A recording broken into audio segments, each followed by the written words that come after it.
तो बच्चों आज हम बात करेंगे पठन अभियान गतिविधि पत्रक 21 के बारे में, जो कि आपको 10 फरवरी को प्रोवाइड किया जाएगा। ठीक है, सब्जेक्ट में आपको लिखना है बच्चों आज हिंदी। क्या लिखोगे? हिंदी। ठीक है ना। अच्छी सी स्टोरी आई हुई है, पहले हम इसको पढ़ेंगे फिर अच्छे से समझेंगे। ठीक है, अब इसके बाद में यहाँ पर स्टूडेंट अपना नाम, यहाँ पर अपने टीचर का नाम। ये गतिविधि पत्रक क्लास 6, 7 और 8 तीनों के लिए है। और इससे पहले अगर आपने गतिविधि पत्रक 1 से 20 नहीं किया तो इस वीडियो के कमेंट में मैंने लिंक पेस्ट की है प्लेलिस्ट की, ओपन करोगे सारी एक्टिविटी लाइन से आ जाएगी, कर सकते हो, अलग अलग सर्च नहीं करना पड़ेगा। ठीक है, तो सबसे पहले हम इस स्टोरी को पढ़ेंगे, अच्छे से समझेंगे, उसके बाद में क्वेश्चन आंसर करेंगे। स्टोरी का नाम है कछुआ और कहानी। तो बचपन में भी आप पढ़ रखे होगे, कायदा में भी पढ़ रखा होगा। ठीक है ना, छोटी छोटी बुक आती है उसमें भी कहानी होती है इंपॉर्टेंट। ठीक है ना, ज़्यादातर फेमस है। तो स्टार्ट करते हैं। एक खरगोश और एक कछुए में गहरी मित्रता थी, मतलब बहुत अच्छे दोस्त थे। वे साथ घूमते थे, खेलते थे और हमेशा एक दूसरे की मदद करते थे। साथ में खेलते थे, घूमते थे और ज़रूरत पड़ने पर एक दूसरे की मदद करते थे। एक बार खेल खेल में दोनों ने दौड़ प्रतियोगिता करने की बात सोची। उनको बरगद के पेड़ तक पहुंचना था। ये पेड़ वहां से कुछ ही दूर एक गांव के ठीक बाहर था। ये निश्चित हुआ कि जो वहां पहले पहुंचेगा वही विजेता कहलाएगा। दौड़ शुरू हुई। खरगोश, जो कि खूब तेज़ दौड़ता था और उछल उछल कर चलता था, बड़ी तेज़ी से आगे निकल गया। कछुआ अपनी, अब आगे देखो, कछुआ अपनी, इसके आगे देखो क्या होता है। कछुआ अपनी,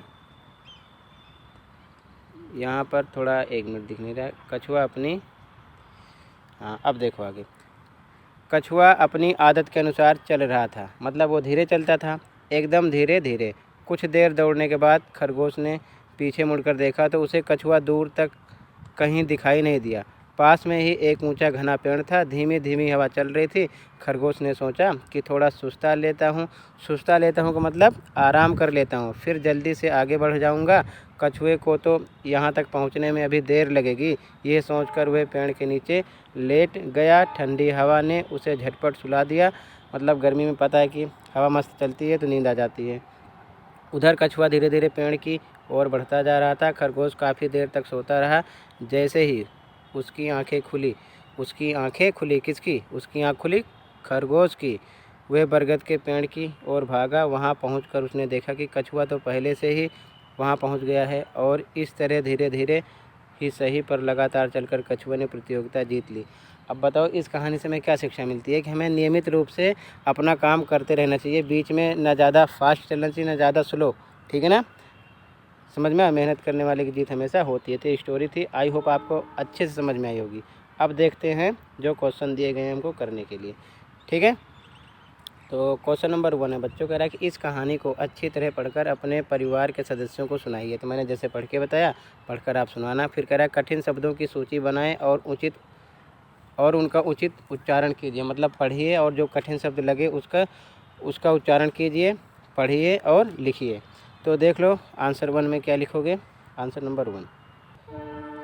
तो बच्चों आंसर 1 में कठिन शब्द में लिखना आपको प्रतियोगिता, मित्रता, निश्चित, विजेता, सुस्ता इत्यादि। आप और भी लिख सकते हो जो आपको कठिन लगा हो।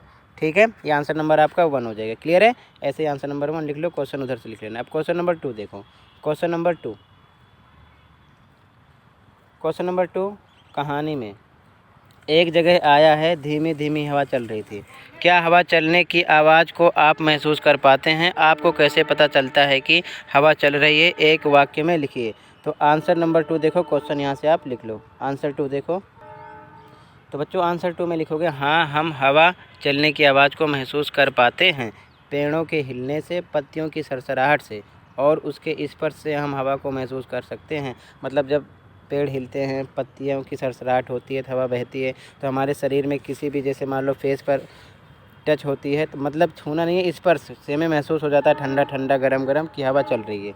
ठीक है, तो इस प्रकार आंसर नंबर 2 लिखना है आपको। अब देखो क्वेश्चन नंबर 3। क्वेश्चन नंबर 3 देखो। क्वेश्चन नंबर 3 कह रहा है कि आप अपने माता या पिता के साथ बाज़ार जाते हैं, वहाँ पर आप किस तरह की आवाज़ें सुनते हैं? वे आवाज़ें आपको कैसी लगती हैं? इसके बारे में 2-3 वाक्य लिखिए। बाज़ार जाते हो, जो आवाज़ें सुनते हो कैसी लगती हैं, अच्छी बुरी, उसके बारे में लिखना है। तो आंसर नंबर 3 देखो, क्वेश्चन यहाँ से लिखो। तो बच्चों आंसर नंबर 3 में लिखोगे जब मैं अपने माता पिता के साथ बाज़ार जाता हूँ। ठीक है, तो वहाँ विभिन्न प्रकार के वाहनों मतलब साधनों, गाड़ी मोटर की आवाज़ तथा दुकानदारों की आवाज़ सुनाई देती है कि मतलब सब्जी ले लो या कुछ भी बेचते रहते हैं चिल्ला चिल्ला कर। बाज़ार में तो होता है ऐसा, जो कि मुझे पसंद नहीं है। ठीक है ना, इस प्रकार आपको लिखना 2-3 लाइन हो गई, या अपने अकॉर्डिंग कुछ डिफरेंट अलग भी लिख सकते हो, आपकी मर्जी है। ठीक है, आंसर नंबर 3 हो गया। अब अगला देखो क्वेश्चन नंबर 4। क्वेश्चन नंबर 4 कह रहा है बच्चों, इस कहानी में धीमी धीमी, धीरे धीरे जैसे शब्दों के जोड़े का प्रयोग हुआ है। इस प्रकार के शब्दों के जोड़ों के प्रयोग से भाषा में सुंदरता आती है। आप भी किन्हीं 5 शब्दों के ऐसे ही जोड़े बनाकर लिखिए अपने अकॉर्डिंग। ऐसे ही जोड़े बनाने जैसे कि इसमें धीरे धीरे, धीमे धीमे लिखा है, धीमे धीमे, धीरे धीरे लिखा है। तो आंसर 4 कैसे लिखोगे, लास्ट है देखो इसका आंसर, आंसर नंबर 4। तो बच्चों आंसर नंबर 4 में लिखोगे पहला साथ साथ, दूसरा बोलते बोलते, तीसरा जोर जोर, चौथा उछल उछल कर, पांचवा गिरते गिरते।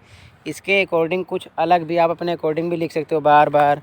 ठीक है ना, तो अपने अकॉर्डिंग कुछ भी लिख सकते हो। फिलहाल मैंने 5 लिख दिया, आपका आंसर नंबर 4 हो जाएगा। ठीक है ना, तो इसी के साथ आपकी एक्टिविटी कंप्लीट हो जाएगी। अगर वीडियो अच्छी लगे तो लाइक कर सकते हो, चैनल पर नए सब्सक्राइब कर सकते हो, ताकि इसी प्रकार की वीडियो आपको आसानी से मिलती रहे। मिलते हैं नेक्स्ट वीडियो में। Thank you for watching this video and take care.